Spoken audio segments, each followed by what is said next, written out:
இந்த சேதாரத்துக்கு மேல கொடுத்தீங்கன்னா உங்க காசை வேஸ்ட் பண்ற மாதிரி தான்.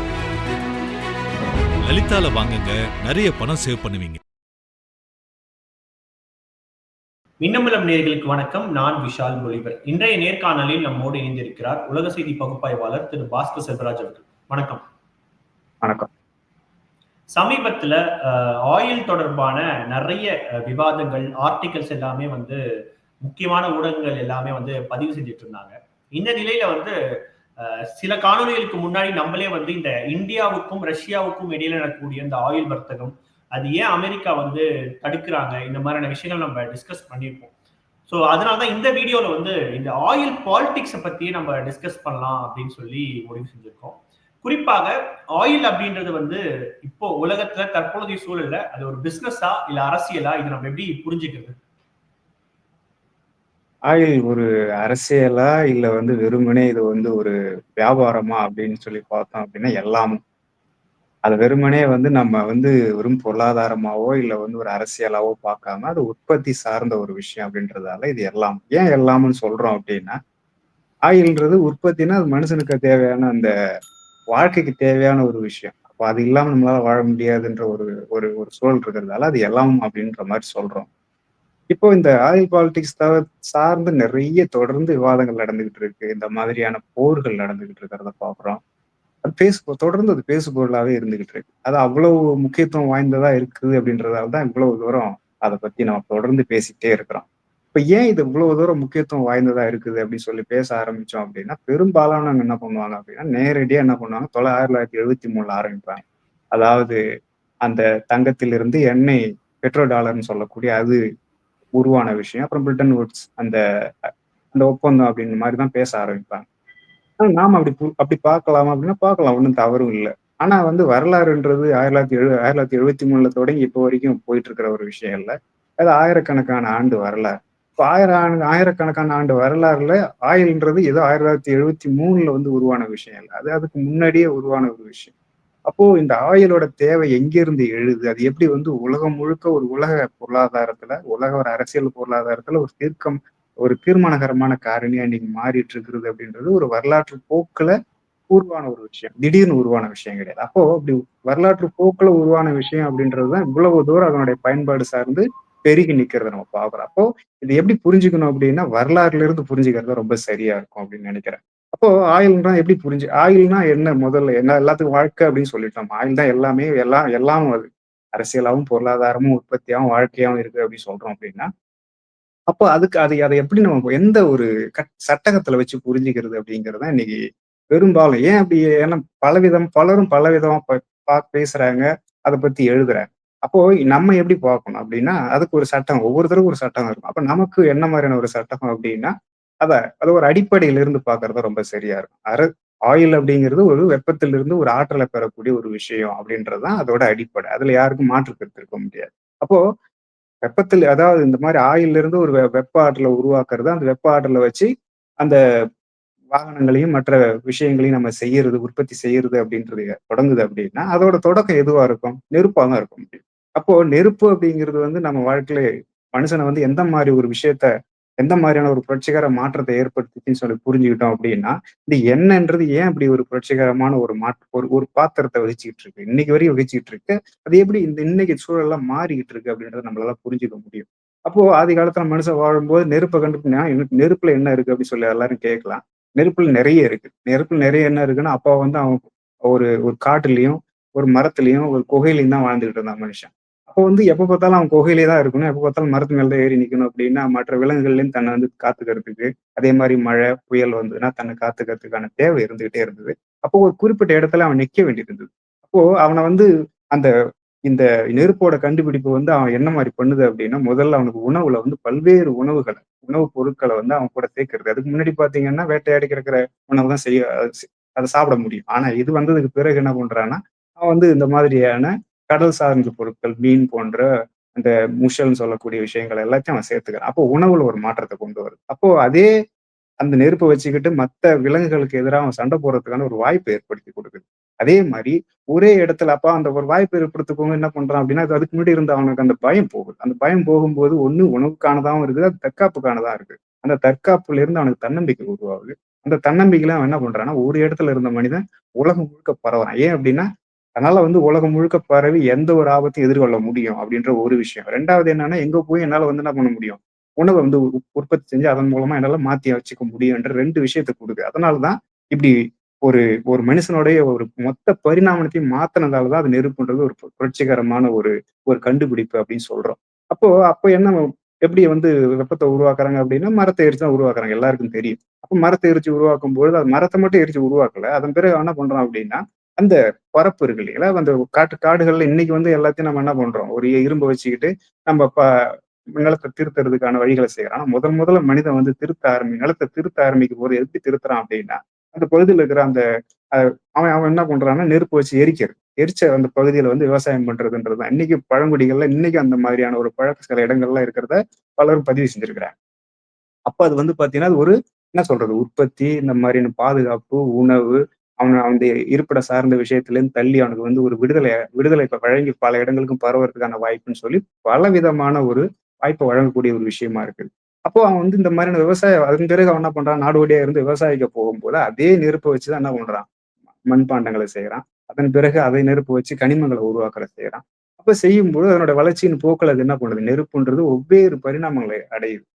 அடையும் பொழுது, அப்போ வந்து விவசாயத்தோட சேர்ந்த இன்னொரு விஷயம் உருவாகுது. தொழில்துறைன்றது ஒரு விஷயம் உருவாகுது. அப்ப தொழில்துறையில இந்த ஆற்றல பயன்படுத்தி பல்வேறு பொருட்கள உருவாக்குறது அப்படிங்கிறது தான் ஒரு தொழில்துறை. அதாவது ஆரம்பத்துல செஞ்ச மட்பாண்டங்களும், இந்த மாதிரியான சின்ன சின்ன உலோகங்களும் தான் முதல் தொழில்துறை உருவாக்கம். அதனோட வளர்ச்சியின் போக்குல தான் மிகப்பெரிய அளவுல வந்து தொழில்துறை உருவாகும். இப்ப விவசாயத்துக்கும் தொழில்துறைக்கும் என்ன வேறுபாடு அப்படின்னா, விவசாயம்ன்றது ஒரே ஒரு பொறுமையா இயங்கக்கூடிய ஒரு விஷயம். ஒரே இடத்துல நிலையா நிக்கக்கூடிய விஷயம். ஆனா தொழில்துறைன்றது அப்படி இல்ல. எப்படி நாடோடி வந்து ஒரு இடத்துல இருந்து பல இடங்களுக்கும் பரவுறானோ, தொழில்துறை அதே போல ஒரு இடத்துல இருந்து பல இடங்களுக்கும் அது வந்து அந்த பொருள எடுத்துட்டு போறது, அது வந்து அந்த பொருள பயன்படுத்தக்கூடிய ஆட்களுக்கு கொண்டு போய் குடுக்கறது, அத வந்து அதன் பிறகு அத விற்று கொண்டாந்து மறுபடியும் வந்து உற்பத்தி செஞ்சு கொண்டு போய் திருப்பி மற்ற இடங்களுக்கு கொண்டு போறது அப்படின்றது ஒரு இயக்கத்த கோரக்கூடிய ஒரு விஷயம். அப்போ விவசாயங்கிறது ஒரு பொறுமையா, நிலையா இருக்கக்கூடியதாகவும், தொழில்துறைன்றது எப்போதும் இயங்கக்கூடியதாகவும் இருக்கு. அப்ப அந்த இயக்கத்துக்கு தேவையான விஷயம் என்ன தேவைப்படுது? அவனுக்கு ஒரு வண்டி தேவைப்படுது. அத இயக்குறதுக்கான இப்ப குதிரை, இந்த மாரி மாடுகள் போன்ற விஷயங்கள்லாம் தேவைப்படும். அப்போ அந்த இயக்கத்துல வந்து குதிரைய விட மாடுகள விட குதிரைகள் வந்து வேகமா ஓடக்கூடியதுன்றதால, அத கைக்கொண்ட சமூகங்கள்லாம் பார்த்தீங்கன்னா, எவ்வளவு தூரம் ஒரு உலக அளவுல வந்து ஒரு மிகப்பெரிய பேரரச கட்டமைச்சாங்கன்ற ஒரு நல்ல உதாரணம் சொல்லணும்னா, மங்கோலிய பேரரச சொல்லலாம். ஏன்னா குதிரை ஏற்றத்துல அவங்க ரொம்ப வல்லவர்களா இருந்தாங்க. அப்ப நம்ம கூட வந்து பார்த்தீங்கன்னா, குதிரைய வந்து நம்மகிட்ட கிடையாது. நம்ம என்ன பண்றோம்? அங்க அந்த அந்த மத்திய மத்திய ஆசியாவில இருந்து, மேற்கு ஆசியால இருந்து இறக்குமதி செய்றோம். அது மட்டும் இல்ல, அதே அந்த மத்திய மேற்கு ஆசியா பகுதிகள்ல இருந்து உருவான அந்த யாம்னயான்ற குரூப் தான் என்ன பண்றாங்க, கிமு 3000த்துக்கு முன்னாடி என்ன பண்றாங்கன்னா, அங்க கிளம்பி உலகம் முழுக்க பரவுறாங்க. அவங்க பரவுறதுக்கு அடிப்படையா இருக்கிறது பார்த்தீங்கன்னா, அந்த குதிரை தான் முக்கியமான ஒரு விஷயம். ஏன்னா, அவங்களுக்கு ரொம்ப தூரம் பயணிக்கிறதுக்கான ஒரு வாய்ப்ப ஏற்படுத்தி குடுக்குது. இப்படி இந்த மாதிரியான இயக்கத்துக்கும், பரவலுக்குமான ஒரு தொழில்துறைக்குமான ஒரு முக்கியமான ஒரு இயக்கத்துக்கு என்ன தேவைப்படுது அப்படின்னா, இந்த மாதிரியான அந்த வண்டிகள், அதை இயக்கக்கூடிய அந்த மாடுகள் போன்ற விஷயங்கள் தேவைப்படும். அதிலிருந்து உருவான ஒரு விஷயம் தான், அந்த வண்டிகள வந்து இந்த மாரி நீராவி என்ஜின கொண்டு இயக்குறது அப்படின்ற ஒரு ஒரு புரட்சிகர ஒரு பாத்திரம் வகிக்குது. அப்படி வகுக்கும்போது என்ன பண்ணுது, அங்கிருந்து என்ன பண்றாங்க அப்படின்னா, இந்த மாதிரி உலகம் முழுக்க பரவுறது. உலகம் முழுக்க தன்னோட தொழில்துறை பொருட்கள குறிப்பா இங்கிலாந்துக்காரர்கள் என்ன பண்றாங்க அப்படின்னா, உலகம் முழுக்க கப்பல்ல போய் உலகம் முழுக்க அந்த பொருள்கள வந்து சந்தைப்படுத்தி, அவங்க வந்து ஒரு முதலாளித்துவ ஒரு பேரரசா கட்டமைக்கிறாங்க. அப்ப அந்த அதனுடைய அதுக்கு அடுத்து அப்ப என்ன பண்றாங்க அப்படின்னா, மரத்துல அதுவரைக்கும் பார்த்தீங்கன்னா, அடிப்படையா இருக்கிறது மரம் தான் ஒரு முக்கியமான விஷயமா இருந்தது. அதன் பிறகு மரத்தோட இடத்த வந்து நிலக்கரி பிடிக்குது. ஏன் அப்டின்னா, நீங்க நின்னு ரொம்ப நேரம் எரியும். வேற ஒண்ணும் அது காரணம். வேற எந்த காரணமும் கிடையாது. அதன் பிறகு நிலக்கரியில இருந்தா இந்த எண்ணெய்ன்ற ஒரு விஷயம் வருது. எண்ணெயிலிருந்து என்ன பண்றாங்க? எண்ணெய எரிச்சு அத வந்து மின்சாரமா மாத்துறது அப்டின்ற அடுத்த கட்டம் வருது. அப்ப 2 விஷயம் நடக்குது. 1900ங்கள்ல பார்த்தீங்கன்னா 2 விஷயம் நடக்குது. 1 நீங்க இயந்திரங்கள எரிச்சு, அதாவது இந்த எண்ணெய எரிச்சு உருவாக்குற வெப்ப ஆற்றல கொண்டு ஒரு இயந்திரத்த ஒரு ஒரு வண்டிய இயக்குறது அப்டின்ற ஒரு விஷயம். அந்த வெப்பத்த மின்சாரமா மாத்தி, அந்த மின்சாரத்த கொண்டு வண்டிகள இயக்குறது அப்படின்றது 2 விஷயம். 2க்குமே அடிப்படையா இருக்கிறது என்னன்னா, இந்த எரிபொருள் தான் அடிப்படையா இருக்குது. அதுதான் இந்த எண்ணெய் ஆயில் பாலிடிக்ஸோட ஒரு தொடக்கம். இந்த தொடக்கத்துல இருந்து தான் என்ன பண்றாங்க அப்படின்னா, அப்போ இத குடுத்து வாங்குற ஒரு விஷயத்துக்கு பணம்ன்ற ஒரு விஷயம் வருது. பணம்ன்றது என்ன என்ன அப்படின்னா, முதல்ல எடுத்த உடனே பணம் இன்னைக்கு நினைக்கிற மாரி நம்ம வந்து ஒரு காகித பணம் வந்துடல.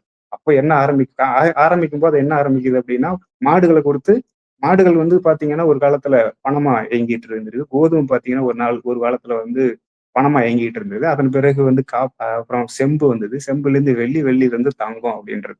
அப்ப இந்த எண்ணெயும், தங்கம் சார்ந்த அந்த அந்த வணிகம்ன்றது அப்பதான் பிறகுதான் வந்து ஒரு உச்சத்தை அடையுது அப்படின்ற மாதிரி நம்ம சொல்லலாம். அப்போ என்ன நடக்குது அப்படின்னா, இந்த மாதிரி வெள்ளியும் தங்கமும் இருக்கும். வெள்ளியும் தங்கமும் இருக்கும்போது வெள்ளி ஏன் ஏன் அது வந்து பணமா பயன்படுத்துனாங்க அப்படின்னா, மாடுகள் பார்த்தீங்கன்னா, ஒரு ஆள் உற்பத்தி பண்ணா, அதுக்கப்புறம் காலப்போக்குல அது அதிக அளவுல உற்பத்தி பண்ணும்போது, அத பணமா பயன்படுத்த முடியாது. அதே மாரி கோதுமை நீங்க அதிக அளவுல உற்பத்தி பண்ணி, அதையும் நீங்க என்ன பண்ண முடியும்? விளைவிச்சிட முடியும். அதையும் வந்து பணமா பயன்படுத்த முடியாது. அரிதில் கிடைக்கக்கூடிய ஒரு பொருள் கிடையாது. எல்லாருக்கும் கிடைக்கும்போது, அப்ப எல்லாரும் என்ன பண்ணுவாங்க? எடுத்துட்டு போய் குடுத்துட்டு, எனக்கு அந்த வேற பொருள் குடுன்னு சொல்லி கேட்பாங்க. அப்போ எதுவும் கிடைக்காத ஒரு விஷயம்னு பார்த்தீங்கன்னா, உலோகங்கள் தான் அதுக்கப்புறம் அடுத்த இடத்துக்கு வருது. அப்ப செம்பு ஒரு இடத்துல மட்டும் கிடைக்கல, உலகம் முழுக்கும் கிடைக்குது. வெள்ளி அதுக்கு அடுத்த இடத்துக்கு வருது. கடைசியா தங்கம் தான் என்ன பண்ணுது அப்படின்னா, உலகம் முழுக்க கிடைக்கக்கூடிய ஒரு பொருளா இல்ல, அது எளிதில் கிடைக்கக்கூடிய ஒரு பொருளா இருக்குது. அங்கேயும் கிடைக்காத ஒரு விஷயமாவும் இருக்குது, மதிப்புமிக்க ஒரு விஷயமாவும் இருக்குது. அப்ப அதுதான் கடைசியில என்ன பண்ணுது? பணத்துக்கான அந்த பாத்திரத்த வைக்குது. ஏன் இவ்வளவு பெரிய லாங் ஸ்டோரிய சொல்றோம் அப்படின்னா, எண்ணெயும் தங்கமும் வந்து ஒண்ணோட ஒண்ணு தொடர்புடையது. ஏன் அப்படி சொல்றேன்னா, எண்ணெய வந்து எப்படி வந்து அது எண்ணெய் வந்து அவ்வளவு பெரிய மதிப்புமிக்க ஒரு பொருளா அப்படின்னு கேட்டீங்க அப்படின்னா, மதிப்புமிக்க பொருள் எப்போ அப்படின்னா 1970ல இல்ல 1950ல. ஏன்னா எல்லா இடங்கள்லயும் அப்போ கிடைக்கும். அப்ப கிடைக்கும்போது என்ன பண்றாங்க அப்படின்னா, இந்த தங்கத்தின் அடிப்படையிலான அந்த மதிப்பு விதி ஏற்றுக்கிறதுல இருக்கிற பிரச்சனை. அதாவது இப்ப இங்கிலாந்து எடுத்துக்கிட்டீங்கன்னா, அது தங்கத்துல இயங்கக்கூடிய ஒரு நாடாவும், மற்ற நாடுகள் இந்தியா போன்ற மற்ற நாடுகள்லாம் பார்த்தீங்கன்னா, வெள்ளியில இயங்கக்கூடிய ஒரு நாடுகளாவும் இருந்துகிட்டு ஏன் அப்படின்னா, வெள்ளி திடீர்னு வந்து உலகெல்லாம் அதிகமா உற்பத்தி ஆக ஆரம்பிச்சு போச்சு. அப்ப என்ன பண்ணுதுன்னா, அந்த வெள்ளியோட விலை வந்து திடீர்னு வந்து வீழ்ச்சி சந்திக்குது. ஆனா தங்கத்தோட விலை உயர்வா இருக்குது. அப்போ அத வச்சிருந்த இங்கிலாந்துக்காரர்களுடைய கை வந்து அதாவது விலைய தீர்மானிக்கக்கூடிய இடத்துல அவங்க இருக்கிறாங்க. அதனால அவங்களுக்கு என்ன பண்ணுது? அது சாதகமான ஒரு விஷயமா இருக்கு. அப்போ அவங்களுக்கு இருக்கிற அந்த பணப்போர்ன்னு சொல்லுவாங்க பொதுவா. அதாவது என்னன்னா, ஒரு பொருள வந்து ஒரு பொருள இந்த பொருள குறைவான விலைய வச்சு விக்கிறது, இல்ல வந்து மதிப்புமிக்க பொருள தன்கிட்ட வச்சுக்கிட்டு, அதோட மதிப்ப அதிகமா வச்சு விக்கிறது அப்படின்றது, ஒரு வணிகத்துல வந்து ஒரு ஒரு சாதகமான ஒரு விஷயத்த ஏற்படுத்தி குடுக்கும். அதனால என்ன பண்றாங்கன்னா, அது பணப்போர்ன்னு அழைக்கிறாங்க. அதாவது ஒவ்வொரு உலகப் போருக்கு முன்னாடியும் ஒரு பணப்போர் நடந்திருக்குன்றத வரலாறு பதிவு செஞ்சிருக்கு.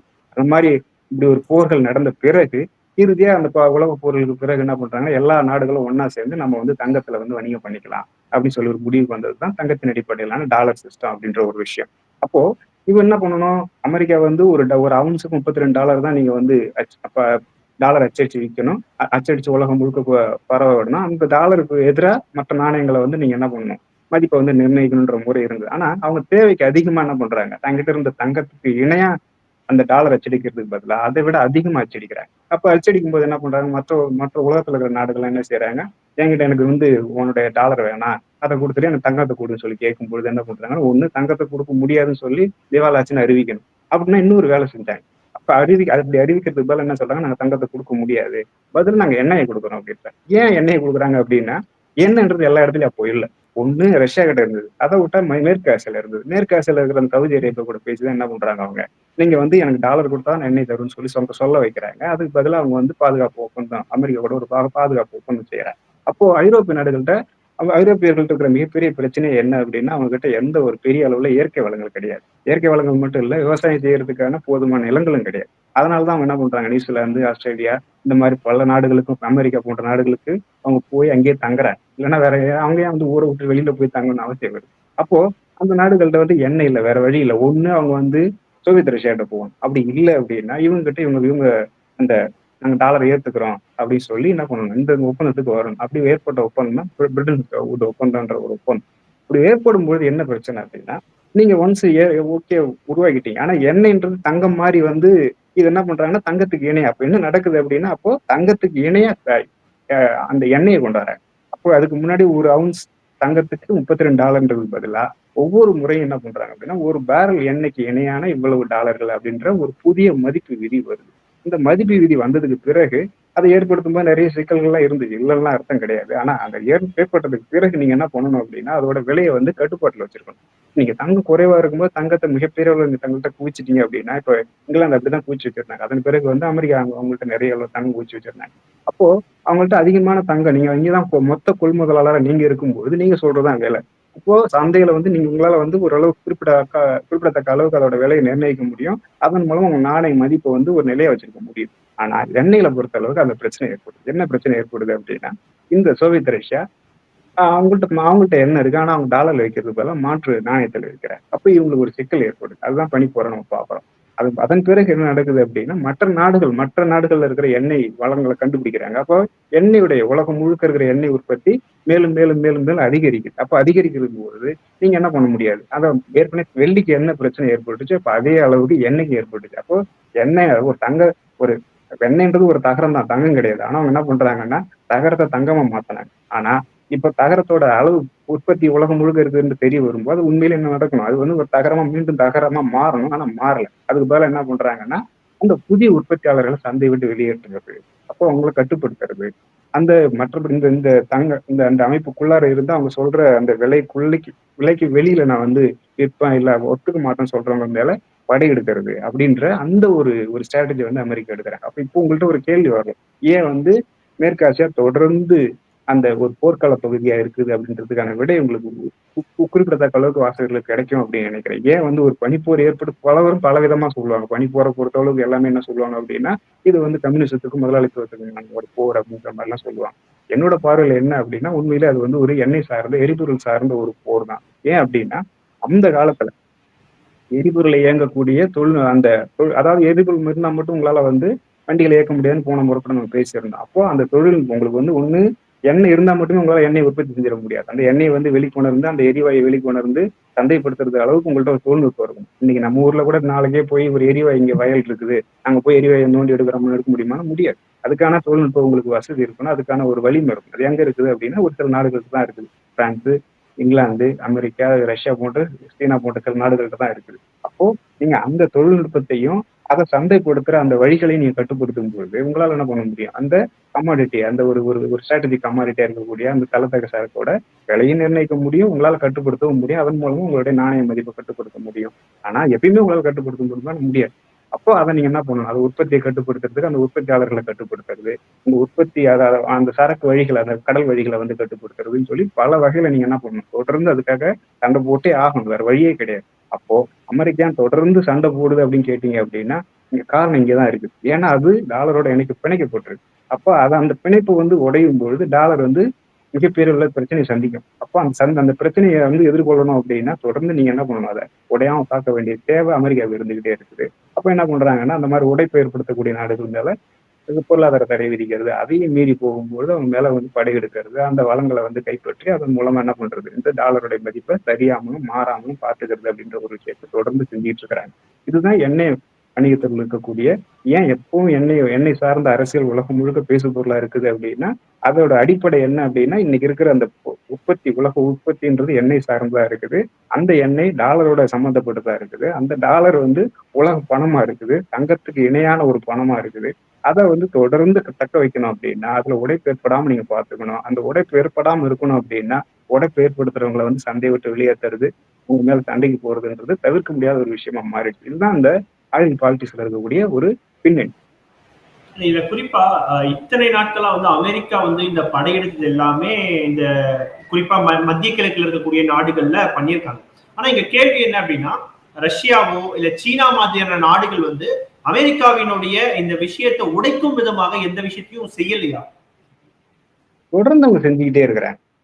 இப்போ வந்து அந்த நம்ம சொன்னோம். பேசிட்டு இருக்கும்போது கூட சொன்னோம். பனிப்போர் அப்படின்றத பலரும் என்ன சொல்றாங்க, ஒரு கம்யூனிசம் வெர்சஸ் சோசியலிசம் இல்ல இது சோசியலிசம் வெர்சஸ் கேபிட்டலிசம். அதாவது சோசியலிசத்துக்கும் முதலாளித்துவத்துக்கும் இடையிலான ஒரு கருத்தியல் போர் அப்படின்னு சொல்றாங்க. நம்ம அத அப்படி என்னோட பார்வையில் நான் சொன்னேன் அப்படின்னா, இது வந்து கருத்தியல் போர் இல்ல. இது உற்பத்திக்கான இல்ல வந்து ஒரு கமாடிட்டி ஒரு இயற்கை வளம் சார்ந்த ஒரு விஷயம். அத வந்து எந்த நாணயத்துல வந்து நீங்க விற்பனை செய்யணும். அதன் மூலமா நீங்க அத கட்டுப்படுத்துறது மூலம் எப்படி உலக உற்பத்திய கட்டுப்படுத்த முடியும். உலகத்துல உற்பத்தி ஆகுற ஒவ்வொரு பொருளோட விலைய நீங்க உங்களால எப்படி கட்டுப்படுத்த முடியுன்றத ஒரு மிகப்பெரிய அஜெண்டாவோட ஒரு அங்கம் அது. அப்ப நம்ம வந்து சுருக்கி பார்க்கக்கூடாது அப்படின்னு சொல்லணும். அப்போ சோவியத் ரஷ்யா உடையும் பொழுது என்ன நடக்குது அப்படின்னா, அது இப்ப அவங்களும் சோவியத் என்ன பண்றாங்க அப்படின்னா, டாலரை ஏத்துக்கிறாங்க. ஆனா ஏத்துக்கிட்டாங்க அப்படின்றதால மட்டுமே வந்து அவங்க சும்மா இருந்தாங்க அப்படி அர்த்தம் கிடையாது. அப்ப அவங்களுக்குள்ள ஒரு முரண் ஏற்படுது. இவங்க வந்து எப்பவுமே என் நாணயத்துல விற்கணும் அப்படின்னு சொல்றது மட்டும் இல்ல. அந்த நாணய மதிப்ப தொடர்ந்து மாத்திக்கிட்டே இருக்கிறாங்க. இன்னைக்கு ஒரு காலத்துல வந்து தங்கத்தோட மதிப்பு ஒரு அவுன்ஸ் $32 இருந்துச்சு. அப்போ என்ன தொடக்க காலத்துல எவ்வளவு இருந்ததுன்னு பார்த்தீங்க அப்படின்னா, $17 $12 தான் ஒரு பேரல் இருந்தது. ஆனா இன்னைக்கு எவ்வளவு விக்குது? கிட்டத்தட்ட அது $60 $70 $120 வரைக்கும் கூட போனத நம்ம வந்து பார்த்திருக்கோம். அப்போ தொடர்ந்து இந்த விலை மாறிக்கிட்டே இருக்குது. இதோட மதிப்பு மாத்திக்கிட்டே இருக்கிறாங்க. அது சந்தையில அதனால தான் ஏற்ற இறக்கங்கள் தொடர்ந்து பங்குச்சந்தை ஏற்றதும் இறங்குறதும் காரணம் என்ன அப்படின்னா, அந்த மதிப்புல தொடர்ந்து மாற்றம் ஏற்பட்டுக்கிட்டே இருக்குது. அப்ப என்ன பண்றாங்க அப்படின்னா, அதோட நிலைத்தன்மை இல்லாம இருக்குது. இந்த மாற்றம் நடக்கும்போது யார் இதுல அனுகூலம் அடைகிறா? யார் வந்து இத வந்து இழப்பு சந்திக்கிறாங்கன்றது ரொம்ப முக்கியமான விஷயம். ஏன் எதுக்கு எதிரான இவங்களுடைய நடவடிக்கை இருக்குது அப்படின்னா, உதாரணத்துக்கு ரஷ்யா ஒரு எண்ணெய் உற்பத்தி செய்யக்கூடிய ஒரு நாடு. அவங்க என்ன பண்றாங்கன்னா, எண்ணெயை குடுத்துட்டு டாலர வாங்கி வைக்கிறாங்க. அது டாலர் கையிருப்புன்னு சொல்றோம் பொதுவாவே. நீங்க டாலர் கையிருப்பு என்ன சொல்றீங்க? என்கிட்ட வந்து இத்தன பில்லியன் இருக்கு, இத்தன 100 பில்லியன் இருக்குது அப்படின்னு சொல்றீங்க. அப்போ இத்தன 100 பில்லியன் சொல்லும்பொழுது, அந்த டாலர் இன்னைக்கு வந்து ஒரு டாலரு ஒரு பேரல் எண்ணெய் வந்து $70 இல்ல $50ன்னு வச்சுப்போம். நாளைக்கு அத என்ன பண்றாங்க அப்படின்னா, ஒரு பேரலுக்கு நீங்க $80 குடுக்கணும் அப்படி சொல்றீங்க. அப்போ அவங்கள்ட்ட இருக்கிற வாங்குறவங்க என்ன பண்ணணும்? அதிகமான டாலர் தேவைப்படும். அப்போ அவங்க விக்கிறவங்கள்ட்ட என்ன பண்ணணும்? குறைவான டாலர் தான் இருக்கும். நீங்க தொடர்ந்து உங்கள்ட்ட டாலர கூட்டிக்கிட்டே இருக்கீங்களே தவிர, அதோட மதிப்பு மாறிக்கிட்டே இருக்கு. அப்போ வாங்குறவங்களுக்கு தொடர்ந்து டாலரோட தேவை கூடிக்கிட்டே இருக்குது. வச்சிருக்கிறவங்களுக்கு அதோட மதிப்பு டைல்யூட் ஆயிட்டே இருக்கு. நீர்த்து போக செய்யற ஒரு விஷயமா இருக்கு. அவங்க என்ன பண்றாங்கன்னா, வெறும் டாலர வச்சு நான் என்ன வாங்கணும் திரும்பி? நீங்க போய் மேற்குலகள்ட்ட போய் என்ன பண்ணணும்? வேற ஏதாவது ஒரு உங்களுக்கு தேவையான பொருள குடுத்து தான் வாங்கணும். அப்படி இல்லன்னா, அந்த டாலர் வச்சு என்ன செய்யறது? தொடர்ந்து நீங்க வந்து வெறும் எண்கள பார்த்து தான் உட்கார்ந்திருக்கணும். அப்ப நாங்க தேவைக்கு அதிகமான டாலர் நாங்க என்ன செய்யறதுன்ற ஒரு கேள்வி வரும்பொழுது, நாங்க வேற விஷயங்கள் அதாவது எனக்கு வேண்டான்ற ஒரு ஒரு சூழல் அவங்க வெட்டுறதுக்கு ஒரு சூழல் வர்றாங்க. யாரு? எண்ணெய் உற்பத்தி செய்ற ஆட்கள். ஆனா எண்ணெய வாங்கக்கூடிய ஆட்களுக்கு என்ன பிரச்சனை அப்படின்னா, எப்பவுமே நீங்க டாலர ஈட்டிக்கிட்டே இருக்கணும். தொடர்ந்து அதிகமான டாலர ஈட்டிக்கிட்டே இருக்கணும். அதுக்கு நிறைய நீங்க பொருள உற்பத்தி செஞ்சு மலிவான பொருள் அதுவும் அவங்க சொல்ற விலையில குடுத்து, அதன் மூலமா டாலர ஈட்டி அதன் மூலமா நீங்க என்ன பண்ணணும்? எண்ணெய் வாங்கணும்னு ஒரு தேவை ஏற்படும்போது என்ன பண்றாங்கன்னா, இத விட்டு வெளியில போறது அப்படின்ற ஒரு நடவடிக்கை செய்றாங்க. அதோட ஒரு தொடக்கம் தான் 1996 97 நினைக்கிறேன். அப்போ இந்த ஷாங்காய் கோஆப்பரேஷன் அதாவது எஸ்சிஓன்ற அந்த கட்டமைப்பை உருவாக்குறாங்க. இப்ப இது வந்து எதுக்கு எதிரான ஒரு அமைப்புன்னா, அது வந்து தொடக்கத்துல அது வந்து என்ன என்ன மாதிரியான ஒரு அமைப்பு அப்படின்னா, அது ஒரு பாதுகாப்பு தொடர்பான அமைப்பா தான் தொடங்குது அது. ஏன் அப்படின்னா, அது வந்து அவங்களுடைய நிலைத்தன்மையை காக்கிறதுக்கான ஒரு அமைப்பா தொடங்குது. அது இன்னைக்கு வந்து என்ன அது மாதிரி அது பாதுகாப்பான ஒரு அமைப்புன்ற இடத்துல இருந்து மெல்ல நகர்ந்து இன்னைக்கு வந்து அது ஒரு பொருளாதார சம்பந்தமான ஒரு ஒரு அமைப்பாகவும் மாறிக்கிட்டு இருக்கு. அப்போ இந்த நகர்வுகள்னு பாத்தீங்கன்னா, அதோட தொடக்க புள்ளி யாரு? இந்த ஷாங்காய் கூட்டமைப்பை தொடங்குறது யாருன்னு பாத்தீங்கன்னா, ரஷ்யாவும் சீனாவும் தான் தொடங்கி வைக்கிறாங்க. அப்போ யார் தொடங்குறாங்க அப்படின்னா, அவங்களுக்கு இப்படி ஒரு தேவை இருக்கு. ஏன்னா வந்து சீனா வந்து ஒரு நுகர்வாளர். அதிக அதிக அளவுல எண்ணெய் நுகரக்கூடிய ஒரு நாடா இருக்குது. ரஷ்யா அதிக அளவுல எண்ணெய் ஏற்றுமதி செய்யக்கூடிய ஒரு நாடா இருக்குது. அப்போ 2 நாடும் அந்த மாதிரியான கூட்டமைப்பு ஏற்படுத்துது அப்படின்னா, அதோட தொடக்கம் என்னன்னா, தங்களுக்குள்ள நம்ம வந்து வணிகம் வச்சுக்கலாம். அப்ப அவங்கள வந்து இந்த வணிகத்துல இருந்து விலக்குறது. ஏன்னா நீ உற்பத்தியாளரா இருக்கிற, நான் வாங்கக்கூடிய ஆட்களா இருக்கேன். ஏன் ஒரு 3வது ஆள்ன்ற ஒரு கேள்வி இயல்பா எழக்கூடிய ஒரு விஷயம் தானே. அந்த இயல்பான கேள்வியில இருந்து அவங்க என்ன பண்றாங்க? இந்த மாதிரி ஒரு நகர்வை செய்யறாங்க. ஆனா அதுல ஒரு சிக்கல் இருக்கு. ஏன் என்ன சிக்கல் அப்படின்னா, உலகம் முழுக்க நீங்க வந்து எண்ணெயை உற்பத்தி பண்ணி, நீங்க ஏற்றுமதி பண்ணி அந்த வணிகம் செய்யறீங்க அப்படின்னா, இப்போ அந்த செய்யக்கூடிய அந்த விஷயம் எதன் வழியா செய்யறோம் அப்படின்னா, வங்கிகள் வழியா தான் செய்யறோம். வங்கிகள் வழியா செய்யும் பொழுது இந்த மாதிரியான இப்ப சாதாரணமா ஒரு தகவல் தொழில்நுட்பம் நம்ம வந்து இன்டர்நெட் அப்படின்னு சொல்லி பேசிட்டு இருக்கிறோம். இதோட தொடக்கம், இதோட தேவை எங்கேருந்து எழுது அப்படின்னா, அப்போ இந்த மாதிரியான உலகம் முழுக்க அந்த பரவுற அந்த உற்பத்தியோட பரவல், அந்த அந்த மூலதனத்தோட பரவலை வந்து நீங்க வந்து கண்காணிக்கணும், கட்டுப்படுத்தணும். அந்த விலையை வந்து தொடர்ந்து வந்து நிலைப்படுத்தணும். நிலைப்படுத்துறது எப்படி உங்களுக்கு தெரியும்? எந்த ஊர்ல எவ்வளவு விக்குது, எந்த ஊர்ல எவ்வளவு வாங்குறாங்கன்னு உங்களுக்கு எப்படி தெரியும்? அப்போ இதையெல்லாம் கட்டுப்படுத்துறதும், கண்காணிக்கிறதுக்குமான ஒரு கட்டமைப்பா உருவானதுதான் இந்த தகவல் தொழில்நுட்பம் அப்படின்ற ஒரு விஷயம். அப்ப அதுல இருந்தோட அதோட வளர்ச்சி தான் என்ன பண்றோம் அப்படின்னா, இந்த மாதிரி தொடர்ந்து இந்த வங்கிகளுக்கு இடையிலான இந்த சமிக்கைகளை வந்து இங்க இருந்து அனுப்புறத அந்த அமெரிக்கா மையமா இருக்கக்கூடிய அந்த வங்கிகள் பெறுறதும், அப்புறம் அதுக்கு தொடர்புடைய வங்கிகளுக்கு அந்த பணத்தை கொண்டு போய் சேர்க்கிறதும் அப்படின்ற ஒரு ஒரு தகவல் தொடர்பு காரணியா தகவல் தொடர்பு ஒரு காரணியா தொடங்குது. அப்படி தொடங்கும் போது சீனா கிட்ட ரஷ்யா கிட்ட அப்படியான ஒரு தொழில்நுட்பம் இருக்குதான்னா அப்ப கிடையாது. 1997 இல்ல அதுக்கு முன்னாடியே பார்த்தீங்கன்னா, அப்படியான ஒரு கட்டமைப்பு இல்ல. அப்படி ஒரு கட்டமைப்பு இல்லாத பொழுது, நீங்க எப்படி வந்து உங்களுக்குள்ள கொடுத்து வாங்கிப்பீங்க? அதுக்கான சாத்தியங்கள் ரொம்ப குறைவு. உங்கள இந்த அந்த கட்டமைப்புக்குள்ள வெளியேற்றிட்டோம் அப்படின்னா, உங்க பொருளாதாரமே நிலைகுலைஞ்சு போயிடும். உங்களால வந்து வணிகமே செய்ய முடியாது. அதுதான் பொருளாதார தடை அப்படின்னு சொல்றோம். அப்போ அதுக்கு பயந்துட்டு என்ன பண்றாங்க அப்படின்னா, தொடர்ந்து அத வந்து அத கண்டு அத கண்டு அத அந்த அந்த திசையிலேயே அதுல வந்து எதிர்ப்பு தெரிவிக்கிறாங்களே தவிர அதுல இருந்து வெளியேறல. ஆனா காலப்போக்குல என்ன பண்ணுது அப்படின்னா, சீனா அந்த மாதிரியான ஒரு தொழில்நுட்ப வலிமை பெறாங்க காலப்போக்குல. அந்த மாதிரியான வலிமை பெற்றதுக்கு பிறகு என்ன பண்றாங்கன்னா, இந்த மாதிரி தங்களுடைய சொந்த பரிவர்த்தனைக்கான ஒரு கட்டமைப்பை ஏற்படுத்துறாங்க. யாரு? சீனா ஏற்படுத்துறாங்க. ரஷ்யா அதே மாதிரி தனக்கான ஒரு கட்டமைப்பு ஏற்படுத்துது. இப்படி ஏற்படுத்தும் பொழுது இப்போ அவங்களுக்கான ஒரு சொந்த இணையம் இருக்குது, சொந்த நாணயம் இருக்குது. குடுத்து வாங்குறதுக்கான ஒரு வாய்ப்புகள் ஏற்படுத்தும் போது, சொந்த நாணயத்துல வணிகம் அப்படின்றத நோக்கி நகர்றாங்க.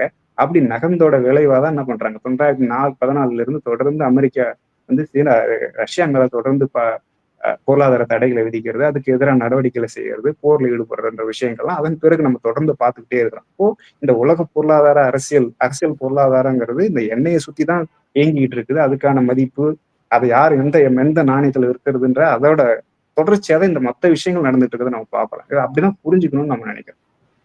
குறிப்பா சீனா வந்து சமீபத்தில் இந்த இவி கார்ஸ் எல்லாமே வந்து நிறைய உற்பத்தி எல்லாம் செஞ்சுக்கிட்டு இருக்காங்க. ஸோ இந்த அடிப்படையில வந்து இதன் மூலமாக அமெரிக்காவினுடைய அந்த எண்ணெய் ஆதிக்கத்துக்கு ஒரு செக் வைக்கிற விதமா வந்து சீனா மூவ் பண்ணிட்டு இருக்காங்கன்னு நம்ம எடுத்துக்கலாமா? அப்போ இந்த மாதிரி நம்ம பேசுற நமக்கே இவ்வளவு தெரியும் பொழுது அந்த மாதிரி ஒரு அரசா இருக்கிற அவங்க சீனாவுக்கு தெரியாதுன்னு அர்த்தம் கிடையாது. சீனாவுக்கு மட்டும் இல்ல மற்ற எல்லா நாடுகளுக்கும் தெரியும் அது. அப்போ எண்ணெய்ன்றதுதான் இன்னைக்கு வந்து ஒரு தீர்மானகரமான காரணி. அந்த எண்ணெயை பிரேக் பண்ணாம நம்மளால இதை விட்டு இந்த ஆதிக்கத்திலிருந்து வெளியேற முடியாது. இந்த மாதிரியான ஒரு தாக்குதல், பொருளாதார தாக்குதலோ இல்ல வந்து ராணுவ தாக்குதலையோ தற்காத்துக்கணும் அப்படின்னா நம்ம எண்ணெயில வந்து ஒரு தற்சார்பு அடையணும். அதை விட்டு வெளியேறணும் அப்படிங்கிற ஒரு யதார்த்தம் இருக்குது. அதை யாரும் புரிஞ்சுக்கிறாங்களோ இல்லையோ ஐரோப்பிய நாடுகள் ரொம்ப நல்லாவே புரிஞ்சிருக்காங்க. ஏன்னா அவங்க 1973ல மிகப்பெரிய அளவுல வந்து அஹ், ஒடுக்குமுறையும் இல்ல வந்து ஆதிக்கத்தையும் சந்திச்ச ஆளுங்க. அதாவது உலகப் போருக்கு பிறகும் சரி, 73க்கு பிறகும் சரி, இந்த மாதிரியான ஒடுக்குமுறையை சந்திக்கிற நாடுகள் அதுங்களா தான் இருக்கிறாங்க. அப்போ அவங்க தான் இந்த மாதிரியான ஒரு மாற்று எரிபொருளை நம்ம வந்து கண்டுபிடிக்கும். எரிபொருளுக்கு பதிலான ஒரு மாற்றை கண்டுபிடிக்கணும் அப்படின்ற ஒரு முயற்சியில அவங்க ஈடுபடுறாங்க. அவங்க மட்டும் ஈடுபடல, எல்லா நாடுகள் உலகத்துல இருக்க எல்லா நாடுகளும் ஈடுபடுறாங்க. அப்ப இது 2 விஷயத்த அதாவது எண்ணெய் சார்ந்த ஒரு விஷயம், எண்ணெயை வந்து தொடர்ந்து பயன்படுத்தி அதன் மூலமா உற்பத்தியை பெருக்கிறது, வணிகத்தை பெருக்கிறது, போக்குவரத்தை வந்து விரிவுபடுத்துறதுன்ற விஷயம் தொடர்ந்து நடந்துகிட்டே இருக்கு. அப்போ விமான போக்குவரத்து அப்புறம் ஆரம்பத்துல ஆரம்பிச்சது வெறும் ரயில் போக்குவரத்தா இருந்தது. அதன் பிறகு வந்து பேருந்து, அதன் பிறகு மகிழுந்து, இப்ப நிறைய அந்த மாதிரியான விமான போக்குவரத்துன்னு சொல்லி விரிவடைஞ்சிட்டே இருக்கு. அதோட மையம் எதுவா இருக்குன்னா தொடர்ந்து எரிபொருளா தான் இருக்குது. அது எண்ணெயா தான் இருக்கு. அப்ப இருக்கும்போது 2 பிரச்சனையை கொண்டு வருது. ஒண்ணு என்னன்னா எப்போது என்னைக்கு இன்னொரு நாட்டை நம்ம சார்ந்து இருக்கிறது, அவங்களுடைய தயவு சார்ந்து இருக்கிறன்ற ஒரு விஷயம். 2வது என்னன்னா தொடர்ந்து இந்த மாதிரியான எரிபொருள் சார்ந்த விஷயங்களை தொடர்ந்து இந்த மாதிரி எண்ணெய் எரிச்சு அதன் மூலமா அந்த வெப்பத்தின் மூலமா வந்து இயக்கத்தை செய்யும் பொழுது என்ன நடக்குதுன்னா உலக வெப்பமயமாதல்ன்ற இன்னொரு பிரச்சனையும் வருது. அப்ப இயற்கையோட நமக்கு ஒரு முரண்பாடு வருது. அப்ப இயற்கை அந்த சமநிலையை வந்து நம்ம சீர்குலைக்கிறோம் ஒரு விஷயம். 2வது என்னன்னா இன்னொரு நாட்டை நம்ம எப்போதும் சார்ந்து இருக்கிற ஒரு விஷயமா இருக்கு. இந்த 2 காரணம் என்ன பண்ணுது அப்படின்னா மாற்றம் நோக்கி இந்த சீனாவை நகர வைக்குது. அவங்கதான் இதை கண்டுபிடிச்சாங்கன்னு கிடையாது. இந்த மாற்று தொழில்நுட்பங்களை வந்து அவங்கதான் கண்டுபிடிச்சாங்கன்னு கிடையாது. ஆனா அவங்களுக்கும் இப்படி ஒரு தேவை இருக்குது. அப்ப இருக்கும் அவங்களுக்கு மட்டும் இல்ல ஐரோப்பிய நாடுகளுக்கும் தேவை இருக்குது. அப்போ அந்த தேவையில இருந்தா என்ன பண்றாங்க அப்படின்னா இந்த மாற்று தொழில்நுட்பங்களை நம்ம வந்து மாற்று எரிபொருளை கண்டுபிடிக்கலாம் அப்படின்னு சொல்லி அந்த திசையில ஒரு ஒரு ஒரு பாலிசி டிசிஷனாவே எடுக்கிறாங்க. கொள்கை முடிவா எடுத்து என்ன பண்றாங்க அப்படின்னா அதை வளர்த்து எடுக்கிறாங்க.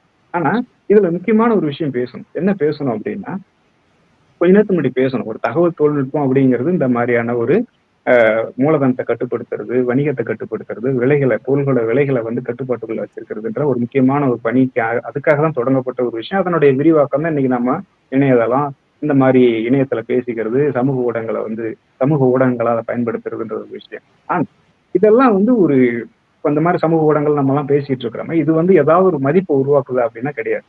இப்போ நிறைய உலகம் முழுக்க சமூக வலைதளங்கள் இருக்குது. அவங்க வந்து என்ன பண்றாங்க இப்போ ஒரு யூடியூப்லயே நம்ம வந்து நிறைய வீடியோக்கள் போறோம். அதன் மூலமா என்ன மாதிரியான மதிப்பு உருவாக்குது? இப்போ யூடியூப் நடத்துறவங்களுக்கு எங்க இருந்து அந்த வருமானம் வருதுன்னா விளம்பரங்கள் மூலமா வருது. விளம்பரம் யார் கொடுக்குறாங்க? உற்பத்தி செய்யக்கூடிய அந்த பொருள்களை உற்பத்தி செய்ய ஆட்கள் தான் கொடுக்குறாங்க. அப்போ உண்மையிலேயே மதிப்பை உருவாக்கக்கூடிய ஒரு விஷயம் என்னன்னா இந்த தொழில்நுட்பம் உற்பத்தியில பயன்படுதா இல்லையா அப்படின்றதுதான் அங்க மதிப்பை தீர்மானிக்கக்கூடிய ஒரு விஷயமா, அதாவது மதிப்பை உருவாக்கக்கூடிய ஒரு விஷயமா இருக்கும். இந்த மாதிரியான சேவை துறைகள் வந்து மதிப்பை உருவாக்காது. அந்த உற்பத்தி சார்ந்து இயங்கக்கூடிய ஒரு விஷயமா தான் இருக்கும். அப்ப அமெரிக்கர்கள் முதல்ல இந்த மாதிரி மூலதனத்தை கட்டுப்படுத்துறதுக்காகவும் அதை விரிவுபடுத்துறதுக்காகவும் அவங்க வந்து இந்த மாதிரி தொழில்நுட்பத்தை கண்டுபிடித்தாலும் அதை உற்பத்தியில பயன்படுத்துறாங்கன்னா கிடையாது. தொடர்ந்து அவங்க என்ன பண்றாங்க சேவை துறையிலேயே பயன்படுத்திட்டு இருக்காங்க. ஏன் சேவை துறையில பயன்படுத்துறாங்கன்னா அதுல வருமானம் அதிகம்.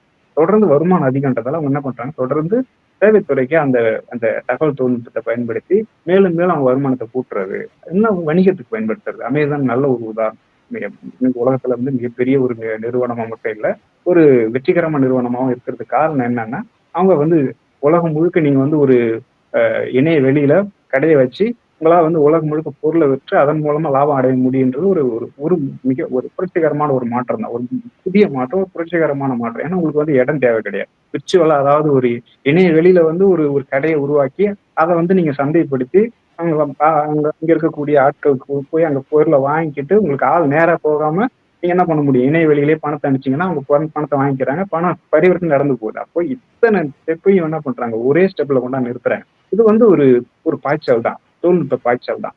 ஆனா அவங்க என்ன பண்றாங்க அதோட வளர்ச்சி என்ன அதை எப்படி பார்க்கலாம் அப்படின்னா ஒரு வெறுமனே சேவைத்துறை சார்ந்த வளர்ச்சியா தான் பார்க்க முடியும். உற்பத்தி சார்ந்த வளர்ச்சியா பார்க்க முடியுமானா முடியாது. ஆனா சீனா இவங்கள்ட்ட இருந்து மாறுபட்டு என்ன பண்றாங்க அப்படின்னா இந்த மாற்று தொழில்நுட்பங்களை கை கொள்ளும் போது பிரச்சனை என்ன அப்படின்னா இப்ப நீங்க ஆயிலுக்கு இணையா நீங்க மின்கலங்களையும் சூரிய மின்னோட்டல் தகடுகளையும் குறைவான விலையில நீங்க வந்து அதுக்கு இணையான ஆட்கள குறைவான விலையில நீங்க வந்து அதுக்கு இணையான விலையில நீங்க உற்பத்தி செய்யணும். அப்ப திறனை மேம்படுத்தணும். இல்லன்னா நீங்க உங்களால என்ன பண்ண முடியாது? சந்தையில் நிற்க முடியாது. அப்ப நீங்க நான் என்ன பண்றேன், இல்ல இல்ல நாங்க சூரிய மின்னாற்றல் தான் நான் பயன்படுத்துவேன். ஏன்னா அதுதான் வந்து உலகத்துக்கு ரொம்ப முக்கியமானது. நான் வந்து என்ன சொல்றது, உலகம் முழுக்க வெப்பமயமாதல் நடக்குது. அதுக்காக நான் வந்து இதுதான் சரியானதுன்னு சொல்லி போய் நம்ம செய்யலாம். அது வந்து தார்மீக ரீதியா உங்களுக்கு சரியான ஒரு ஒரு என்ன சொல்றது, தார்மீக ரீதியா நீங்க சரியான ஆள்ன்னு சொல்ல முடியும். ஆனா, பொருளாதார ரீதியா பார்த்தீங்கன்னா, உங்களுக்கு தோல்வி தான் குடுக்கும். நீங்க அதிகமான செலவு செஞ்சு அவங்க செய்யற அதே பொருள ரூ. 5க்கு செய்ய வேண்டிய பொருள நீங்க ரூ. 10 குடுத்து செஞ்சீங்க அப்படின்னா, அது சாத்தியமில்லாதது. அந்த மாரி நம்மளால போட்டியிட்டு வெல்ல முடியாது இந்த உலகத்துல. அப்ப என்ன பண்ணணும்னா, இதே மாற்று எரிபொருள பயன்படுத்தி அதே ரூ. 5க்கு நீங்க பொருள உற்பத்தி பண்ணணும். எப்படி பண்ண முடியும் அப்படின்னா,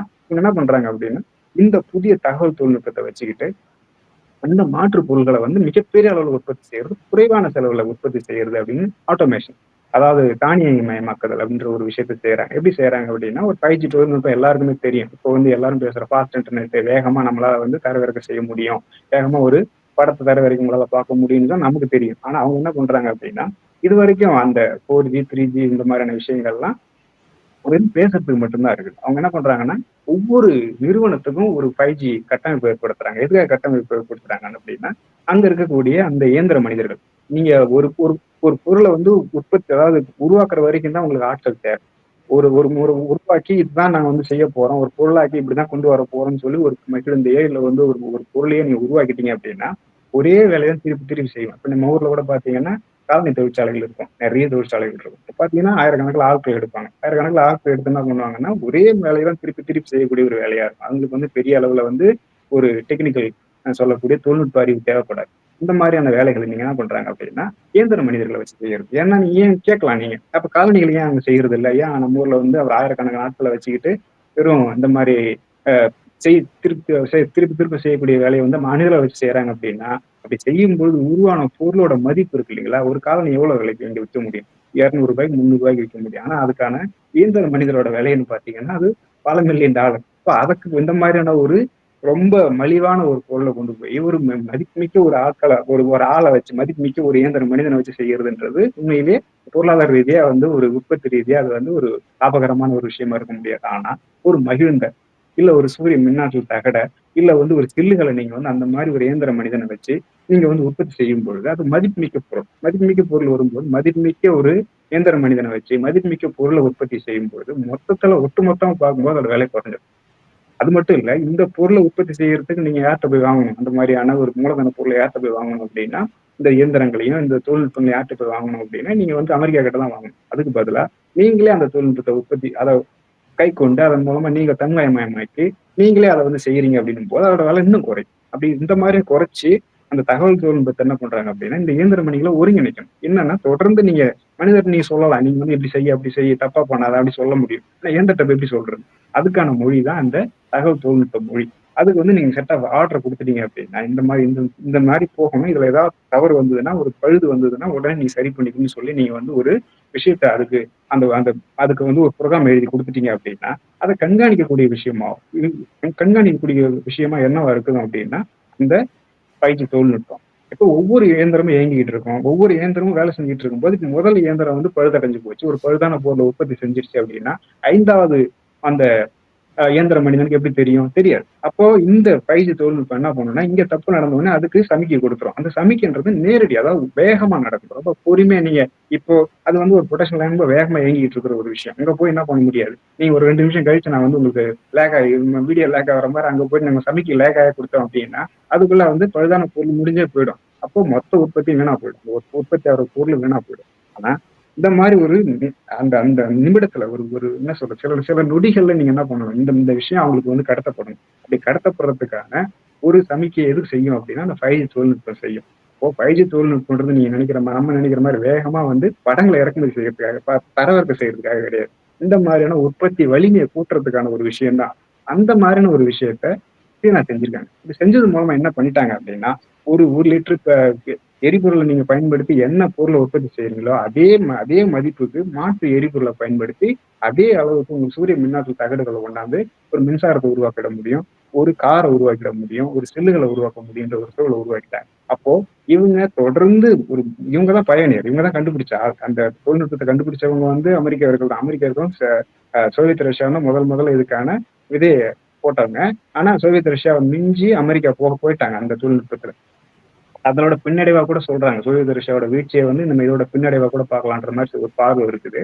ஆனா அதையும் அவங்க வந்து அதை வெறும் சேவைத்துறையா மாத்தி தொடர்ந்து என்ன பண்றது, எண்ணெயை வந்து மையமா வச்சுக்கிட்டு தொடர்ந்து அது சார்ந்த சேவைத்துறையை வந்து வளர்த்தெடுக்கிறதுன்னு நோக்கி அவங்க போறாங்க.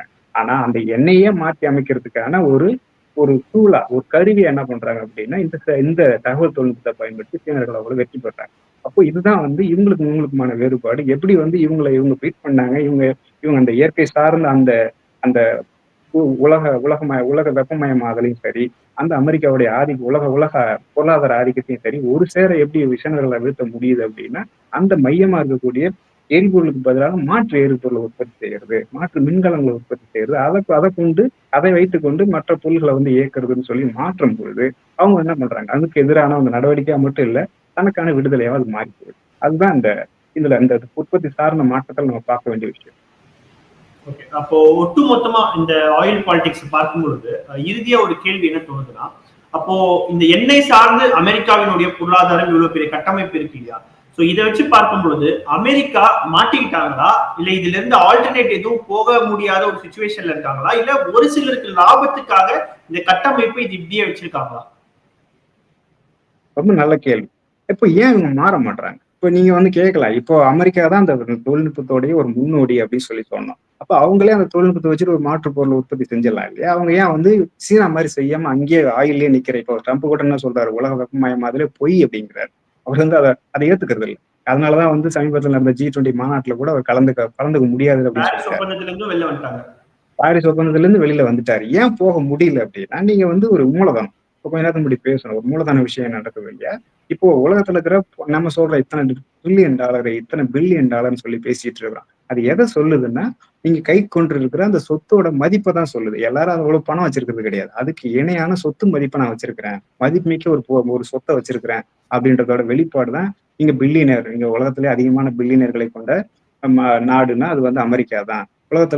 உலகத்திலேயே பாதி, அதாவது 50 விழுக்காடு மக்கள் நடுத்தர வர்க்கமா வாங்கும் திறனுள்ள மக்களா இருக்கிறதும் அமெரிக்கர்கள் தான் சொல்றோம். அது எல்லாம் எதுல அடங்கி இருக்குது அப்படின்னா, ஏற்கனவே நீங்க உற்பத்தி செஞ்ச அந்த பொருளோடைய அது சார்ந்த அந்த சொத்தோட மதிப்பை தான் அது சொல்லுது. அப்போ நீங்க வந்து என்னன்னா, உலகத்துல வேற யாருக்கும் அந்த மாதிரியான சொத்து இல்ல, என்கிட்ட தான் இருக்குது அப்படின்னும் போது அதுக்கு மதிப்பு மிக்கதா இருக்குது. ஆனா இப்ப மாற்று ஒரு சொத்து உருவாகும். மாற்று சொத்து உருவாகும் போது இந்த சொத்தை விட அந்த சொத்து மதிப்பு மிக்கதா மட்டும் இல்ல, அது வந்து உலகம் முழுக்க வந்து வரவேற்கத்தக்கதாகவும் இருக்குது. அப்ப கொஞ்சம் சின்னதா ஒரு அடிப்படையை புரிஞ்சுக்கணும். ஏன் இது வந்து இப்படி புரிஞ்சுக்கணும் அப்படின்னு? உலகத்துல எல்லாம் பொருள் தான். ஒரு வீடாகட்டும், இல்ல நம்ம போட்டுக்கிற சட்டையாகட்டும், எதா இருந்தாலும் எல்லாமே பொருள் தான். அந்த பொருள்ல மதிப்பு அப்படின்னு பேசிட்டா அது 2 விதமான மதிப்பு இருக்குது. ஒண்ணு வந்து பயன் மதிப்பு, அதாவது யூஸ் வேல்யூ. இன்னொன்னு வந்து எக்ஸ்சேஞ்ச் வேல்யூ, அதாவது பரிமாற்று மதிப்பு. 2 விதமான மதிப்பு இருக்குது. இப்போ ஒரு பொருளுக்கு பயன் மதிப்பு இருந்தாதான் ஒருத்தர் வந்து அதை கொடுத்து வாங்கிப்பார். நீங்க பழைய சட்டை கொண்டு போய் எனக்கு கொடுத்துட்டு நீ வந்து வாங்கிக்க அப்படின்னு யாராவது வாங்குவாங்கன்னா வாங்க மாட்டாங்க. அப்ப என்னன்னா அதுக்கு பயன் மதிப்பு இருக்கு. நாம் போட்டுக்கலாம், பயன்படுத்திக்கலாம். ஆனா அதை கொண்டு போய் விற்க முடியுமானா விற்க முடியாது. அப்போ நீங்க வந்து உங்கள்ட்ட இருக்கிற சொத்து அந்த மாதிரி ஒரு பயனுள்ள பொருள்களை உற்பத்தி செய்யக்கூடிய ஒரு விஷயமா இருக்கணும். 2வது அது வந்து தொடர்ந்து மற்றவங்களால வாங்கக்கூடிய ஒரு விஷயமா இருக்கும். ஆனா நீங்க உங்கள்ட்ட இருக்கிற பொருளுக்கு மாற்று ஒரு பொருள் உருவாயிடுச்சு. அதை வந்து மற்றவங்க எல்லாம் வாங்க ஆரம்பிக்கும் போது உங்களுக்கான அந்த பயன் மதிப்பு, அதாவது வாங்குறவங்களுடைய ஆட்கள் குறையுது ஒண்ணு. 2வது உங்களுடைய பயன்பாடு குறையுது. நீங்க வந்து ஒரு மிகப்பெரிய ஃபேக்டரி கட்டிடலாம். ஃபேக்டரி கட்டினதுக்கு பிறகு என்ன நடக்கணும் அப்படின்னா, அந்த ஃபேக்டரியை வச்சு தொடர்ந்து ஒரு பயனுள்ள பொருளை உற்பத்தி பண்ணி சந்தைப்படுத்தும் பொழுதுதான் அந்த ஃபேக்டரிக்கு மதிப்பு. ஒருவேளை நீங்க அந்த தொழிற்சாலையில வந்து நீங்க பெருசா கட்டிட்டு அதுக்கு வந்து பயனே இல்லை. உதாரணத்துக்கு நம்ம ஊர்ல நிறைய அந்த காட்டன் மில்ஸ் சொல்லக்கூடிய நிறைய மில்ஸ்ல படம்லாம் எடுப்பாங்க, பாத்தீங்கன்னா தெரியும். ஒரு காலத்துல பாத்தீங்கன்னா அது ரொம்ப மதிப்புமிக்க ஒரு சொத்து. ஆனா இன்னைக்கு பாத்தீங்கன்னா அது பாழடைஞ்ச பங்களா. ஏன் அப்படி பாழடைஞ்ச ஒரு தொழிற்சாலை அதுல போய் படம் எடுக்கிறதுலாம் பயன்படுத்துறாங்க. ரஜினி படங்கள்லாம் வந்திருக்கு, பாத்தீங்கன்னா தெரியும்.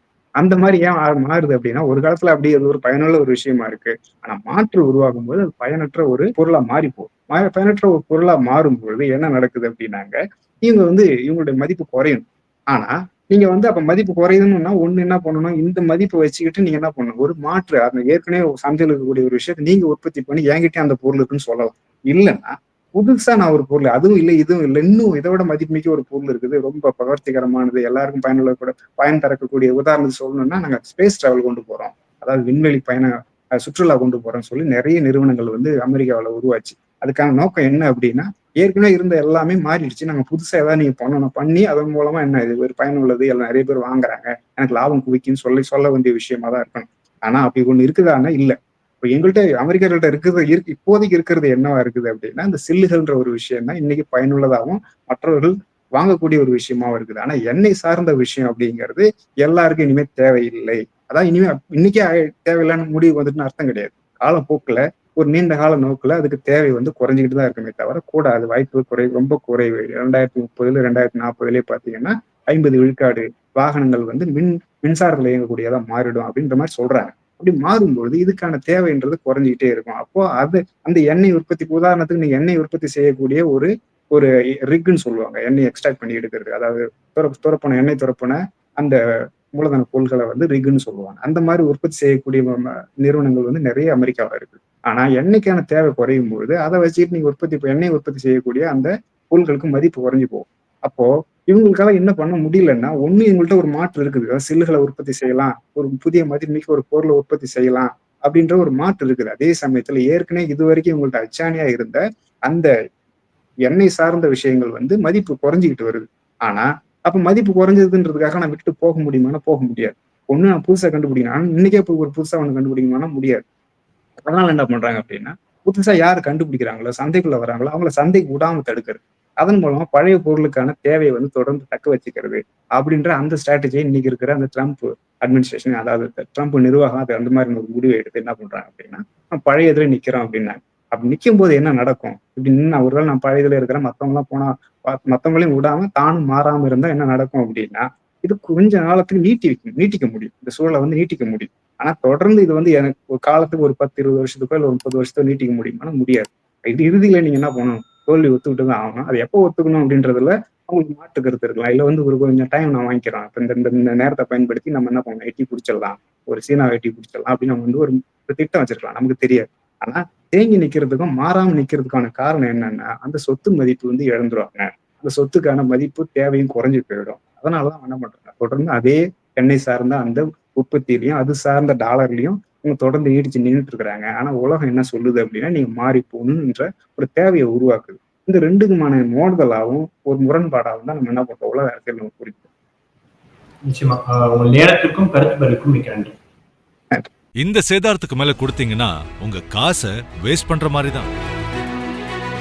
லலிதால வாங்குங்க, நிறைய பணம் சேவ் பண்ணுவீங்க. மின்னம்பலம்.com தமிழின் முதல் மொபைல் பத்திரிகை.